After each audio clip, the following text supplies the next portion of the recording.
Olá, vamos então acabar agora a nossa aula 2. Vai ser esta aqui a parte 3 da aula 2. Vamos falar sobre as características da cosmovisão da justiça no mundo ibérico. Eu não vou falar de todas as características e muitas delas vão ser melhor explicadas ao longo de todo o curso, mas aqui pelo menos eu vou dar um anúncio, vou dar um aperitivo, né? Uma espécie de menu, né? O que que se pode esperar, né? De que vamos falar, o que que temos sobre a mesa, né? Me parece que isto é extremamente necessário e é bom que seja logo no começo, porque, e talvez eu possa ficar e possa estar sendo repetitivo, peço desculpa desde já, mas a experiência que eu tenho é que estamos lidando com um universo muito diferente do qual estamos acostumados e precisamos repetir um pouco as coisas e os conceitos e as formas de ver e de pensar, repetir e dar voltas como se fosse uma espiral, aprofundando cada vez mais para que fique cada vez mais claro, né? Então, como digo, agora vou apresentar uma espécie de aperitivo. Qual é a primeira característica? Estamos lidando com um universo de opiniões. O que significa isto? Essa expressão não é minha, é de Miguel Luque Talevant. eh, Aliás, Miguel Luque Talavan, que no seu livro, precisamente aquele livro do qual já comentei em todas as outras aulas, que apresenta uma lista imensa de 1 milhar de títulos, né? De livros que podem ser consultados, que podiam ser referenciados para confirmar ou para fundamentar as opiniões. Ele fala exatamente isso, né? Que estamos num universo de opiniões. O que significa esta expressão, né? A palavra opinião é algo muito desprestigiado hoje em dia, né? Parte-se do entendimento de que, sendo uma opinião, é algo subjetivo, e sendo algo subjetivo, carece de valor, né? Porque não pode ser contrastado, não pode ser demonstrado, é simplesmente uma opinião, e sobre as opiniões cada um tem a sua própria opinião. Bom, em parte isso aqui é verdade, né? Cada um tem a sua própria opinião, né? Porém, esta é a condição humana, né? Aristóteles vai escrever um livro sobre tópica, os tópicos, né? Que são os diferentes pontos de vista. Topos significa exatamente isso, ponto de vista, né? Um lugar, né? Um lugar comum, por exemplo, é um ponto de vista, um lugar comum, uma expressão, uma forma de ver, uma forma de entender, que é um lugar comum que todo mundo aceita, todo mundo não precisa demonstrar um lugar comum, né? Precisamente por isso, porque é um lugar comum. Então, Aristóteles falava exatamente isso, que é da condição humana, né, ter opinião, ter um ponto de vista, olhar para a realidade a partir de um aspecto, né? Por que que se pensa, por que se desprestigia, por que que se desqualifica a opinião? Porque se parte de um método cartesiano dominante, né, hegemônico, onde se estabelece uma distinção entre um conhecimento objetivo, que seria científico e que fundamentaria a verdade, porque daria uma certeza absoluta, e um conhecimento opinativo, acientífico, subjetivo, né? Que fundamentaria um erro, que fundamentaria no máximo isso, uma opinião, mas que não significaria absolutamente nada e que não poderia ser demonstrada, né? Aristóteles, quando tenta explicar tudo isso daqui, começa a falar a partir do princípio de que, na verdade, a realidade se manifesta de duas formas básicas, ou de uma forma necessária ou de uma forma contingente, né? Diante do mundo da necessidade, ou diante do aspecto necessário da realidade, aí sim temos ciência, né? E aí sim temos, vamos chamar assim, objetividade. Mas isso é uma coisa muito pequena, uma parcela da realidade muito pequena. Tudo que há de necessário na realidade é muito pequeno, né? Na verdade, é apenas o mundo geométrico, o mundo matemático, talvez o mundo físico, químico, né? Onde as coisas são necessárias, ou seja, a água é H2O necessariamente. Se não for H2O, é outra coisa, né? Então, sim, existe mesmo um reino da ciência, da objetividade, que é muito pequeno. A maior parte, estou falando de Aristóteles, a maior parte da realidade se passa dentro de um aspecto, dentro de um âmbito, dentro de um espaço, que é o da contingência, onde as coisas são de uma forma, mas poderiam ser de uma outra forma. As coisas não são necessariamente de um único jeito. Podem ser de diferentes formas e de diferentes características. E podem ser num momento determinado de um jeito e num outro momento determinado de um outro jeito. Sobre tudo que é contingente, né, o que temos é a opinião. E, portanto, o único que temos, na verdade, é uma certeza moral, uma certeza parcial, não uma certeza absoluta, né? Como é que se pode viver num mundo de opiniões? Como é que se pode convencer no mundo de opiniões? Não através da demonstração, mas através da argumentação.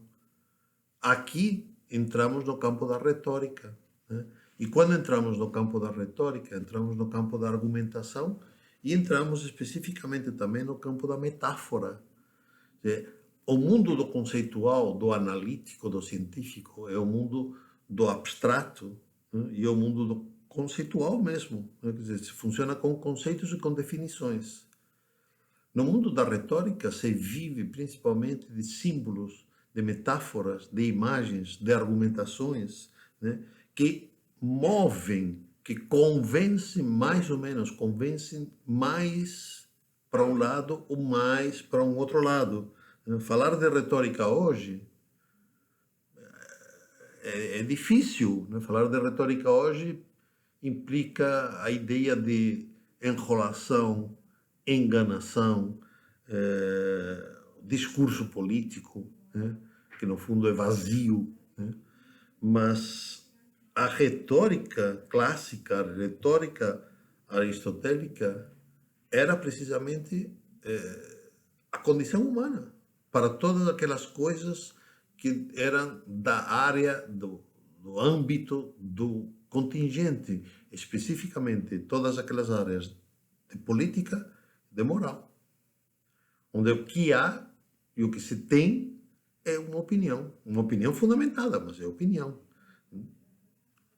Então, Aristóteles definia a retórica como uma arte de convencer por meio de argumentações. E advertia que era perigoso e que era difícil, porque poderíamos ser realmente enganados, né? Poderíamos criar um mundo de discurso vazio, hoje diríamos de discurso retórico, que era o que faziam os sofistas. Aristóteles se enfrenta com os sofistas. Platão se enfrenta com os sofistas. Por quê? Porque os sofistas são aqueles que se dedicam a manipular o discurso, a manipular os argumentos para triunfar o seu ponto de vista. É algo que nos acontece hoje com muita frequência. Estamos num mundo dominados pelas ideologias e dominado principalmente pelo discurso, né, e o fim da ideia de verdade, né? O sepultamento da ideia de verdade. Então, na verdade, o que temos é discurso vazio, é discurso sobre discurso, é retórica, mas retórica em termos atuais, não em termos antigos. Retórica vazia, retórica ideológica, né? Por isso que é difícil falar de retórica, por isso que é difícil falar de universo de opiniões, né? Mas não há outra opção, porque diante da realidade todos nós temos diferentes pontos de vista. Diante de uma mesma realidade todos nós temos diferentes pontos de vista. Então, diante de uma lei, podemos ter diferentes pontos de vista. Um juiz pode ter diferentes pontos de vista, né? Não se pretendia ter um consenso definitivo. uma única opinião, né? Se pretendia que cada juiz tivesse a sua opinião e então havia uma votação por maioria, sem nenhum problema, né? Mas não havia a pretensão de que essa opinião fosse então prevalente ou então prevalecente ou então dominante para todas as outras situações. Pelo contrário, em outras situações, em outras circunstâncias, com outros sujeitos, novamente havia um processo de conversão, um processo de conversação para chegar a uma conversão, a um ponto de vista argumentado, através do contraste das opiniões, né? Por isso que a maior parte dos textos e dos documentos que encontramos nessa época são muito metafóricos, são muito imagéticos, né? Então, por quê? Porque a metáfora permite interpretações diferentes. A metáfora permite a viagem da imaginação, né? A metáfora abre pontes entre diferentes contextos, diferentes tendências. Sei lá, pensem numa metáfora, pensem num mito, né? O mito de Psique, o mito de Prometeu, né? O mito de Pandora, né? O que significa esse mito? Tem muitas nuances, né? Não há um acordo, não há uma única interpretação com relação ao mito. Pensem num quadro, né? O que se pode dizer de um quadro como Guernica, né? O que se pode dizer desse quadro, né? Há tantas coisas que podem ser ditas de um quadro, né? Há tantas interpretações possíveis, né? Nunca será isto ou aquilo, nunca será uma disjuntiva. No limite, poderá ser isto e mais aquilo outro, e mais algumas outras coisas, né? Então, para dar um exemplo, para que isto aqui não fique uma espécie de delírio, né? O que se dizia que era o direito? O direito era como o ar, né? Então, era sempre o mesmo ar, mas nos lugares eram mais frios, em outros lugares era mais quente. Então, era uma coisa estranha, né? Era uma coisa que era permanente, igual, e ao mesmo tempo diferente. Em cada lugar, em cada circunstância, a mesma coisa se comportava de formas diferentes. É uma metáfora que explica muito bem o que é o direito. O que é o direito? O direito é como a cera. Então você fala, bom, puxa, mas o que é isso? Então, a cera, né, que sai da vela que se consome, ela cria diferentes figuras, né? A cera se derrete de formas diferentes. E só vocês, é que já não tem mais isso, não? Mas é só vocês terem uma vela, né? Então, uma vela grande e grossa, ela chora, né? De formas diferentes e cria figuras diferentes, né? Mas é a mesma cera, né? E é uma cera que é consumida pelo fogo, né? Que um juiz? Um juiz é médico, um juiz é pai, um juiz é pastor, né? Então, claro, são imagens, né? São figuras, né? Não está se dando um conceito, né? E tudo isso servia precisamente para quê? Para que houvesse uma liberdade de opiniões e uma liberdade de interpretações.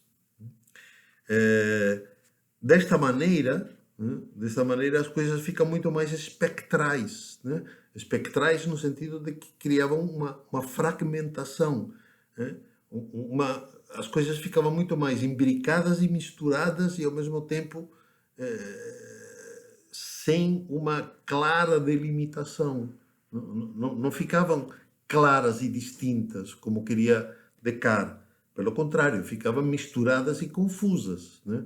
Mas que era da condição humana, porque a vida era assim, porque se entendia que a vida não era uma coisa distinta, né?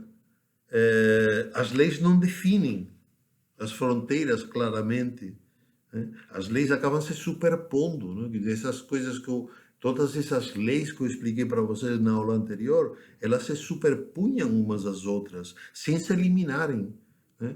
Uma lei de agora não eliminava uma lei de 100 anos atrás, né? Há documentos, há juízes, né, que se fundamentam em leis do século XI, do século XII, nas 7 partidas, que são do século XIII, né? Não, e aí entra o juiz, né? O juiz entra como um pai ou como um pastor para escolher desse emaranhado confuso aquela lei, né, aquela norma. Ele pensava, né, e a partir daqui ele interpretava e aplicava com justiça, com equidade, a melhor lei que ele considerava em consciência. Bom, outra característica, né, dentro deste menu que estamos falando, o arbítrio e a probabilidade, né, que tem muito a ver com opinião, né? Para que tudo isto funcione desta forma, né, para que haja um universo de opiniões em que possa haver uma discussão e um debate para se chegar a um convencimento, a uma convicção, a uma conversão. Se conversa para chegar a uma versão comum, né? É preciso que haja, principalmente, duas formas de se entender, ou duas características que permitam que a gente se entenda e que entenda o mundo ao mesmo tempo. Essas duas características é o livre-arbítrio, né, e a probabilidade, né? O livre-arbítrio é preciso para ter a capacidade de decidir, para ter a capacidade de avaliar, para ter a capacidade de deliberar, né? Sempre como uma possibilidade entre muitas, né? Algo que de alguma maneira nos deixa perto do certo e perto da verdade, né? Mas que não é nem o certo nem a verdade, nos deixa próximo. Por quê? Porque é algo extremamente moderno, né? Karl Popper, por exemplo, falava exatamente a mesma coisa. E Karl Popper escreveu nos anos 60, né? Falava exatamente da, da, da, da do projeto intelectual, do projeto de conhecimento, né, que consistia em chegar, né, perto da verdade, mas nunca dominando a verdade como um absoluto, né? E isto é o que acelerava e o que fundamentava e o que fazia com que a pesquisa e o conhecimento crescesse cada vez mais, porque os pesquisadores, os cientistas estavam sempre em busca da verdade. Então, isto que é do século XX já era falado no século XVI, no século XVII, né? O livre-arbítrio era essa capacidade de, diante de um universo de opiniões, todas elas prováveis, né, procurar escolher aquela que estivesse ou nos deixasse mais perto, nos convencesse, o juiz estivesse convencido de que estaria mais perto do justo e da verdade. Então, esse livre-arbítrio não é um capricho, não é uma vontade arbitrária, né? Pelo contrário, é uma capacidade de pensar dentro, né, dentro dos limites do razoável, do possível, do provável, do conveniente, do convincente, né, do ajustado. Volto a dizer, utilizando todos esses sinônimos e todas essas expressões, porque eu gostaria que vocês percebessem como isto não é exato, como isto é fluido, como tudo isto é fragmentado, né? Mas isso correspondia a qualquer pessoa, não só ao juiz. Quer dizer, um juiz, uma dona de casa, um garoto, um mestre de obras, um professor de escola, um cortesão da corte, um pároco da igreja, todos eles precisavam usar o seu livre-arbítrio para decidir como tocar a vida. Como tocar a vida, como fazer a coisa certa. Que nem fala o Spike Lee, né? como fazer a coisa certa, como julgar justamente, né? Como viver a vida justamente. Isto era algo que correspondia a cada um. Quando Lutero escreve o seu famoso livro De Servo Arbítrio, né, sobre o arbítrio escravo, está precisamente se opondo ao mundo católico que acredita no líbero arbítrio, no livre-arbítrio. Quer dizer, o que caracteriza o mundo católico é a crença de que qualquer pessoa tem livre-arbítrio, né? Agora, não é esse livre-arbítrio próprio de Kant, da autodeterminação, de que o ser humano se autodetermina e se autojustifica e cria a sua própria verdade. Isto é próprio dos séculos XIX, praticamente já, XIX e XX. O que nós estamos vivenciando agora e que também está entrando em crise agora. Né? Já estamos em tempos de fake news e de fake verdade. Já não há mais verdade. Não é que eu crio a minha verdade, é que simplesmente já não existe mais a ideia de verdade. Mas isso é um problema de agora. Ora, o livre-arbítrio do século XVIII, do século XVII, tinha a ver com uma liberdade, com uma capacidade que vinha dentro do interior de cada um para tomar uma decisão dentro do provável, do possível, do razoável, do prudencial. Né? Não era uma coisa assim que cada um fazia o que dava à telha. Isso é muito importante entender. E era precisamente por isso que Aristóteles falava da justa medida. Né? Esta é uma outra ideia fundamental do mundo que estamos falando, da cosmovisão jurídica católica. O que é a justa medida? A justa medida é algo que está ajustado, é uma medida que está ajustada, que está proporcionada entre dois extremos. Né? Agora, essa medida não é uma medida exata, matemática cartesiana. Entre 0 e 50 não está 25, está 49, entre 0 e 50. Né? Então, entre 0 e 50, qualquer medida, qualquer número dessa expressão é razoável, é humano, é prudente. Isso é a justa medida. A justa medida é um caminho entre dois extremos. Todo ele. Né? Isto é extremamente importante entender. Não é um ponto fixo, metade. Pelo contrário, é toda a extensão fragmentada do amplo espaço entre 0 e 50, né? Entre A e B. Como se dizia em termos de metáfora, a justa medida é aquela mais proporcionada, porque há muitos caminhos entre a Espanha e a América. E para você sair da Espanha e chegar na América, havia muitos caminhos. Qualquer um deles era bom. Qualquer um deles era bom, porque você ia chegar. Agora, não é qualquer caminho, né? Se você pegava e fosse lá para o norte e aparecesse pela Groenlândia, provavelmente se acabaria no Polo Norte, não na América. Né? Então, de todas as opiniões possíveis, mais ou menos certas, mais ou menos prudentes, né, o juiz poderia escolher aquela que ele achava mais adequada. Mas não só o juiz, volto a dizer nisso. Né? Qualquer pessoa podia encontrar das diferentes possibilidades para tocar a sua vida aquela que ele achasse mais conveniente. É por isso que se fala da árvore da justiça, né? Porque para enxergar a decisão mais adequada, para encontrar a proporção mais correta, mais perto da certeza do certo e do verdadeiro, era preciso ser um homem virtuoso. Era preciso ser um homem virtuoso.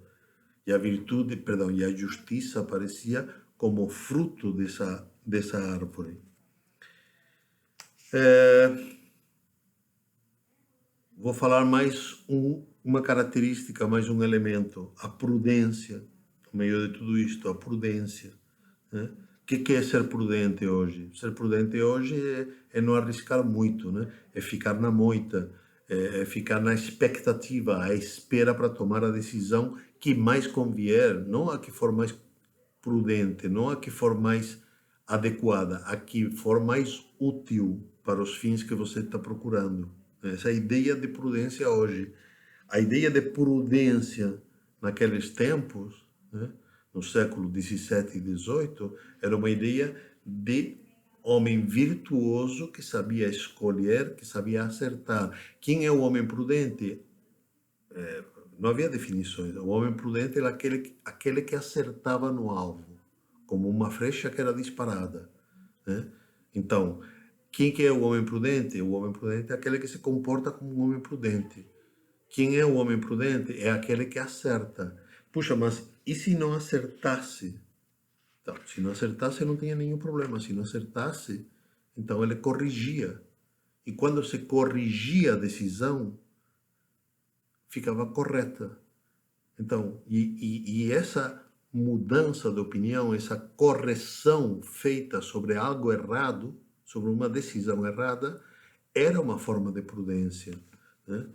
Então, quando se queria explicar o que era a prudência, se falava que a prudência era uma auriga, era um reitor, era um condutor, né? Era um condutor, um guia, né? De uma carruagem puxada por cavalos, né? Esses cavalos eram as outras virtudes fundamentais. Então, a prudência era o carroceiro, era quem levava as rédeas de quê? De outros 3 cavalos importantes: a fortaleza, a temperança e a justiça. Isto era uma imagem, isso era uma metáfora, mas era assim que se pensava, era assim que se entendia o que era a prudência para acertar a coisa certa. Às vezes, né, se tentava explicar melhor tudo isto, então se dizia que se seguia, né, que havia uma lei, né, que a lei dava luz, dava orientação para que o homem prudente pudesse aplicar essa lei ao caso concreto. Mas quando se queria falar de lei, também se utilizava uma metáfora. A lei tinha que ser flexível como a regra da ilha de Lesbos, né? A ilha de Lesbos, que é onde estava Safo, e daí vai vir os lésbicas, né? E Safo vai fazer poesias amorosas e eróticas, e vai ficar conhecida precisamente por isso, mas a ilha de Lesbos era uma ilha cheia de irregularidades. Então, a regra que metia a extensão era uma regra flexível, não era uma regra dura, rígida. Era uma regra, uma régua, perdão, estou falando régua flexível. Então, a lei tinha que ser como a régua de Lesbos. Tinha que ser flexível para se adaptar às circunstâncias, aos casos, né? Ou seja,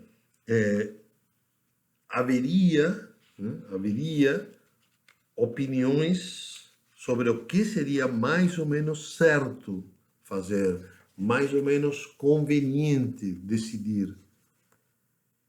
E a lei tinha que ter a flexibilidade suficiente para que o juiz pudesse interpretar da forma correta. Bom, acho que era isso, não? Por que existiam os corregedores de justiça? Por isso também.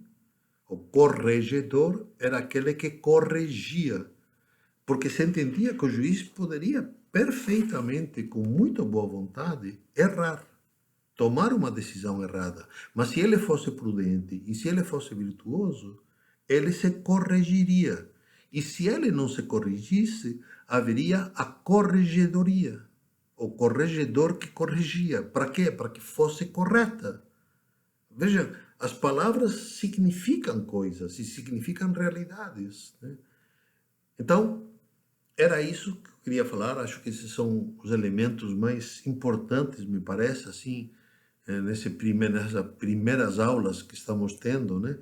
Que vão dar para vocês a dimensão do território e do espaço que estamos adentrando. Do meu ponto de vista, espero que vocês percebam, eu sou alguém que é apaixonado por tudo isto.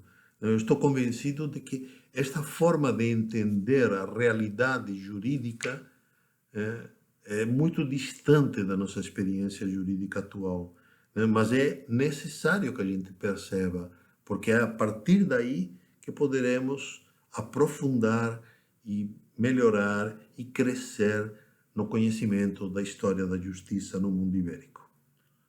Ficamos por aqui e continuaremos mais para frente.